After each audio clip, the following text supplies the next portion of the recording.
Nasib warga ibu kota baru di Kalimantan kini dipersulit buat sertifikat tanah, terancam tergusur pembangunan IKN. Warga Sepaku Penajam Pasar Utara Kalimantan Timur kini semakin sulit mendapatkan sertifikat atas tanah mereka. Bahkan tanah warga juga terancam tergusur akibat pembangunan ibu kota Nusantara. Kesulitan warga IKN ini merupakan temuan Ombudsman Republik Indonesia.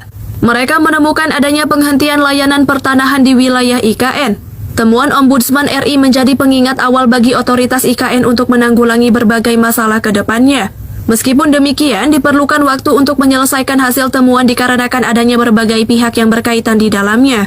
Ombudsman RI selaku pengawas penyelenggaraan pelayanan publik akan turut serta mengawasi seluruh proses pembangunan IKN. Sementara itu, sampai detik ini diketahui salah satu lokasi yang paling banyak warganya belum punya sertifikat tanah adalah Kelurahan Sepaku atau sering disebut sebagai Sepaku Lama. Sebagian besar warga di sana merupakan keturunan suku Pasar dan suku Balik, suku yang sudah menetap ratusan tahun di Kecamatan Sepaku lokasi calon IKN Nusantara. Padahal warga sudah bolak-balik mengajukan perubahan dokumen tanah untuk menjadi sertifikat hak milik ke pihak pemerintah Penajam Pasar Utara, Kalimantan Timur. Namun pihak pemerintah daerah tak kunjung mengabulkannya. Warga Kecamatan Sepaku Penajam Pasar Utara banyak sudah mengajukannya sejak 2019 lalu. Tak hanya itu, lahan yang tempat tinggalnya tanpa surat-surat pun terancam digusur meski sudah tinggal puluhan tahun di sana.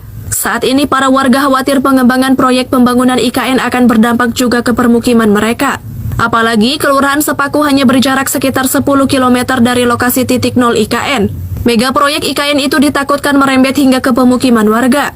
Oleh sebab itu, warga berharap pemerintah membuat program khusus untuk warga yang sudah menetap turun-temurun, tetapi belum tersentuh program sertifikasi lahan. Kepala Suku Bali Kelurahan Sepaku Sibukdin meminta pemerintah daerah hingga pusat mengakui masyarakat adat di sekitar IKN.